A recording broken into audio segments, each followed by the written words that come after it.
कि जब इस स्थिति में पहुंच गए तो एक बार क्या हुआ 1888 अगर वो पॉइंट गए अपन सोनाधारा भी तो वहाँ जमात रुकी जी।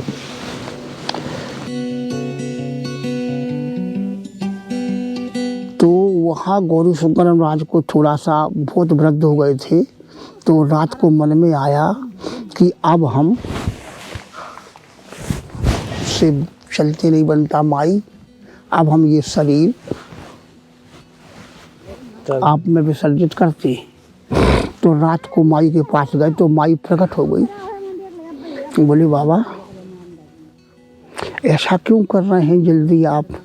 बोले माई बस अब बनता नहीं, और मेरी जो आखिरी इच्छा थी भगवान शिव के विग्रह का दर्शन करना चाहता था। कहते हैं कि नर्मदा जी के किनारे शंकर जी का वास है। हाँ, कलयुग में तो उसी के तत्वाधान में गौरी शंकर महाराज अफगानिस्तान से यहाँ पे आए थे। हाँ, नर्मदा परिक्रमा करने के लिए। हाँ, उन्होंने कहते हैं कि जीवन में अपनी 14 परिक्रमा की, पर उनका अंतिम क्षण में उनका हताश हो गया कि मेरे सब शरीर भी साथ नहीं दे रहा। हाँ, और ऐसा कहावत कहावत भी है और कहावत भी शंकर जी का वास्तव्य जो है कलयुग में नर्मदा जी के किनारे पे। तो वह आज तक मेरे को नर्मदा जैसे बोलने लगे कि मैं अब अंतिम क्षण में आने के बावजूद अब मुझे दर्शन नहीं हुआ। हाँ, तो मेरा मन हताश हो गया, मैं अपने प्राण छोड़ रहा हूँ। ऐसा मैंने ऐसा ही है सुना है। तो नर्मदा जी बोली जी, अरे बोले शंकर जी तो बोले तुम्हारी जमात में ही चल रहे हैं। हाँ, गौरी शंकर महाराज से बोले शंकर जी तुम्हारी जमात में ही चल रहे हैं। तो ऐसा कैसे हो सकता है? मैं तो आज तक नहीं देखे गए। बोले तुम्हारी जो भंडारी जी है ना, हाँ, वही तो शंकर जी है। बोले तुम्हारे शिष्य हैं। हाँ। बोले भाई गौरी शंकर मैं जो कह रही हूँ वो समझ लो, आपको विग्रह के दर्शन करना है आज। हाँ, तो बोले हाँ, जाके देखिए भंडारे के बाद के बर्तन मांग रहे भी, आप दर्शन करके आइए। तो कभी भी क्या है गौरी शंकर महाराज के जब भी 8000 शिष्य थे नागा, उनका स्पर्श नहीं करते थे कभी कोई नागा, दूर से ही गुरु महाराज को प्रणाम करते थे। ऐसा तो होगा उनका कोई नियम संतों का। पर आज माई ने कहा वो जो बर्तन मांज रहे हैं उनके सामने से नहीं जाना तुम। हाँ, पीछे से जाके और उनको स्पर्श करना। हाँ, तुम करना स्पर्श। हाँ, अब फिर क्या होगा ये तुम जानना वो जाने। हाँ, तो कहते हैं पीछे से जब स्पर्श किया तो भोलेनाथ का विग्रह पूरा कुछ क्षणों के लिए गौरी शंकर महाराज रोने लगे, बोले ये क्या है? और फिर से दादाजी कृष्णानंद के रूप में वो फिर दादाजी चरणों में गिर रहे हैं, तो वो पकड़ रहे हैं गौरी शंकर महाराज। बोले बस अब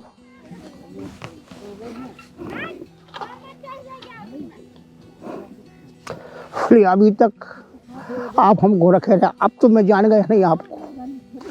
अब नहीं बोले गुरुदेव ये क्या कर रहे हैं?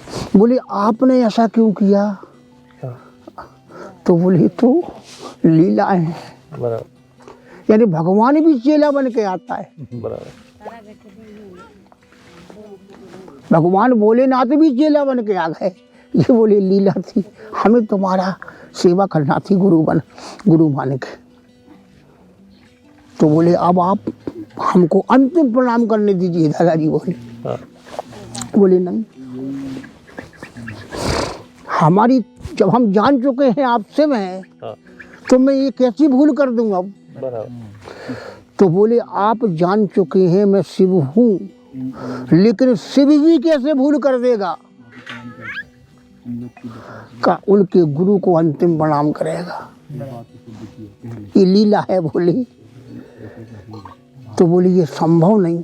अब गुरु और शिष्य में बात विवाद चल रहा है प्रणाम पर। तो एक स्वामी श्रद्धानंद थे, एक नागाओं में नागा खड़े हैं, संत लोग सब देख रहे हैं। तो एक आचार्य ने कहा आके गौरी शंकर महाराज से गुरुदेव मानेंगे नहीं, बोले कृष्णानंद जी प्रणाम जरूर करेंगे। आप एक काम करिए, इसी क्षण इनका नाम बदलिए। हाँ। इनका नाम बदलिए, उसके साथ में आपके शिष्य का अस्तित्व खत्म हो जाएगा। हाँ। और फिर इनको प्रणाम कर ले लीजिए। बना।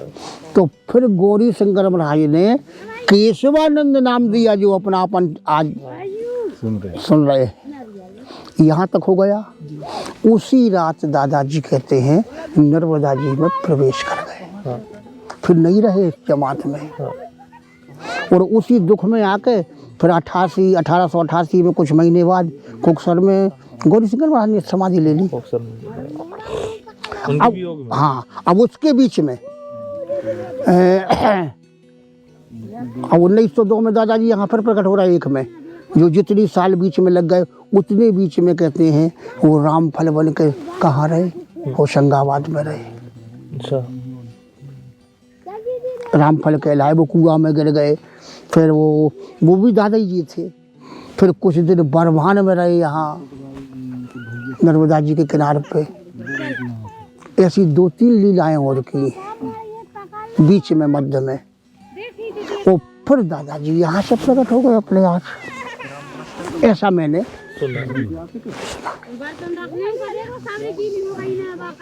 दुर्गानंद जी के मुंह से, वो भी दुर्गानंद जी ये नर्मदा जी पर चलते थे।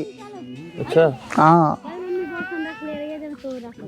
मैंने देखा है, चलते थे यहाँ नर्मदा जी पे, और सर्प को पकड़ के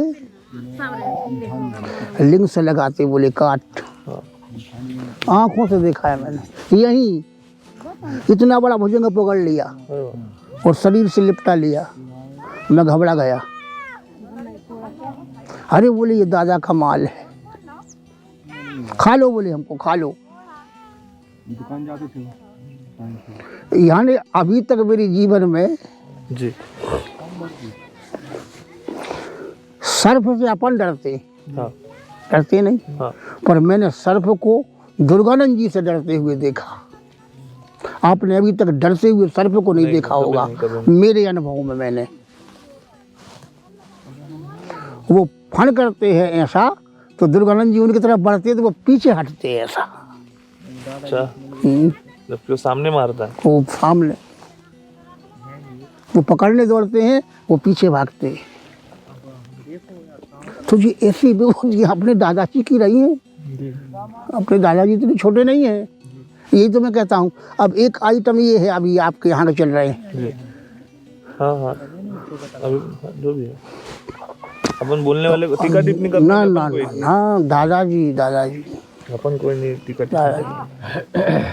दादाजी तो ऐसे चले अपन। अब बिल्कुल। हाँ, अब तो बैठेंगे पर अपन। जय श्री दादा, जय श्री।